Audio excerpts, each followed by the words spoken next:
A los 78 años falleció la semana pasada Clark Olofsson, el criminal más famoso de Suecia, quien en 1979 llevó a cabo junto a un amigo suyo un robo bancario que derivó en la toma de rehenes.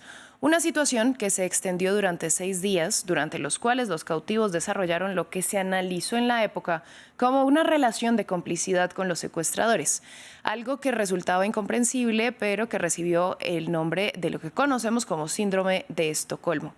Para analizar este tema, vamos a saludar a Rodrigo Córdoba, expresidente de la Asociación de Psiquiatría de Colombia. En este tema de análisis, yo le doy la bienvenida a France 24. Empiezo preguntándole cómo se explica esta especie de aspecto que se desarrolla hacia un captor en una situación como la que originó el nombre del síndrome de Estocolmo. Valentina, muy buenos días a todos.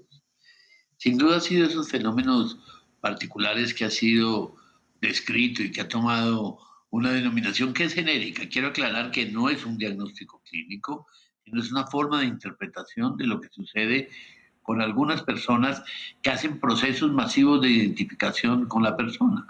Seguramente allí lo que influye son las características de personalidad del individuo o los individuos que generan formas quizás de sugestión, de convencimiento, y en personas que son mucho más frágiles, generan procesos masivos donde piensan o identifican cosas que son propias, que han sido vividas en la fantasía o en los sucesos, como propias, y terminan siendo seducidos, comprometidos de una manera particular, terminan viviendo estas situaciones como si quisieran o creyeran que terminan reivindicando una serie de situaciones sociales, anhelos particulares, y es lo que se ha descrito de alguna manera desde ahí y quizás desde antes del suceso en Suecia y posteriores como síndrome de Estocolmo, por esa particularidad que tiene un individuo o unos individuos. Se ha visto casos más dramáticos que los han conducido hasta la muerte, como el recordado y doloroso caso de Jim Jones, que conduce su, su gente, sus seguidores hacia un abismo y saltan desde allí. Es decir, todo esto son formas variadas del síndrome de Estocolmo. ¿Es algo que tiende a desarrollarse en cualquier escenario de secuestro? Es algo posible, no que tiende en todas las ocasiones, por fortuna y particularmente, son las excepciones, pero está muy dado en la relación de las características de personalidad de quien comete el delito con quien está en el, siendo víctima de este delincuente particular, y lo vemos quizás por las características o las particularidades de las personas. Generalmente se da más en personas jóvenes, pero en un grupo de edad específico. ¿Qué papel juegan el miedo y la dependencia y también la empatía en este tipo de situaciones? Los tres juegan, muchas veces no de manera conjunta. Sin duda, lo inicial es el miedo. Es una persona que está sometida, que ha perdido quizás capacidades, las funciones superiores del yo, y están sujetas a las amenazas y a las intimidaciones de otros. Pero muchas de las veces, y en personas jóvenes, terminan encontrando quizás algún elemento donde encuentra situaciones propias, situaciones particulares, y hace este fenómeno de identificación.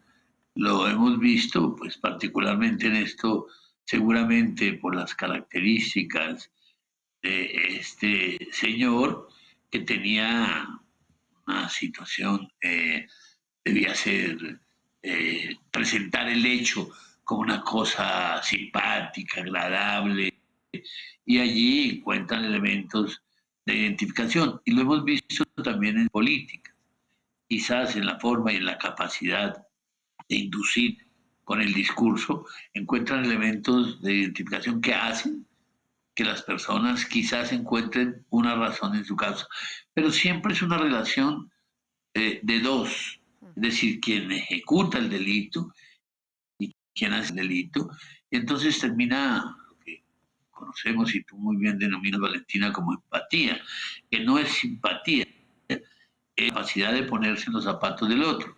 Entonces, si le explican la causa, la razón, seguramente encuentra allí elementos comunes que le permiten identificar algunas cosas de él.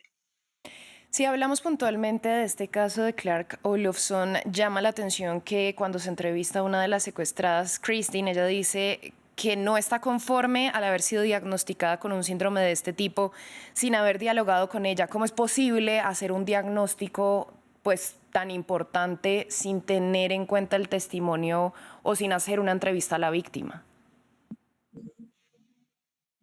Pues yo creo, Valentina, que esto nos sirve para ese y para muchos casos. Sin duda, antes de hacer un juicio a priori, sería ideal entrevistar. Por eso a veces nos piden diagnósticos clínicos de personas que no conocemos, solo a partir de información, situaciones. En Norteamérica está la famosa ley Goldwater que impide que hagamos los psiquiatras diagnósticos de personas que no son nuestros pacientes o por la autorización. Pero sin duda, doña Christine tendría todo el derecho a reclamar cuáles fueron los elementos que la condujeron a tomar esta decisión. Lo que sucede es que el síndrome de Estocolmo abarca no es regularidad, no es un diagnóstico propio, sino abarca una situación en general que describe con precisión las personas que están siendo sometidas, por ejemplo, a privaciones de voluntad, fundamentalmente en secuestro, terminan generando procesos de identificación con el agresor. Y esto es lo que describe es exactamente esas particularidades. Entonces, que la señora tendrá argumentos, elementos de juicio suficientes, pero en la gran sombrilla de quienes hacen fenómenos de identificación con el agresor, se describe como síndrome de Estocolmo. Si hablamos también de este caso de Olofsson, desde su perspectiva, ¿cree que también puede llegar a explicar por qué tendemos a simpatizar con figuras criminales que nos venden a través de productos mediáticos, ya sea series, novelas, películas? Quizás es el origen de un intento de explicación en este sentido.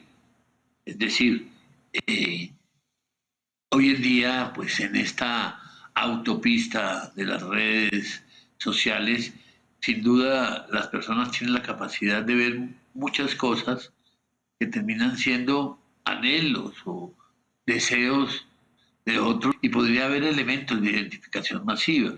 Y en la medida que genere elementos comunes para las personas, por eso tú ves que allí la gran mayoría encuentras, son descripciones de hechos de la vida cotidiana o quizás imprudencias o actos osados donde las personas identifican cosas de ellos y por eso terminan siendo atrapados, magnetizados eh, y, y, y teniendo tantos seguidores que es una forma de identificación con algo que sienten común y propio. Por último, le pregunto, ¿en algún momento de la historia se intentó también aplicar el diagnóstico del síndrome de Estocolmo a una forma de entender la violencia machista? ¿Cómo se analiza eso hoy? Yo creo que es una apreciación quizás particular. Yo no me atrevería a hacer una situación quizás, como tú bien lo recuerdas, la situación del señor Olofsson fue hace muchos, muchos años y siempre ha sido una figura de autoridad, una figura de, del hombre, pero en una sociedad como la sueca, que no conozco tan en detalle, pues sería muy cool hacer una afirmación de esas características. Pues señor Córdoba, usted muchas gracias por su análisis y por compartirlo con nosotros en France 24. Valentina, un gusto. A ustedes muchas gracias por su sintonía. Breve pausa y volvemos.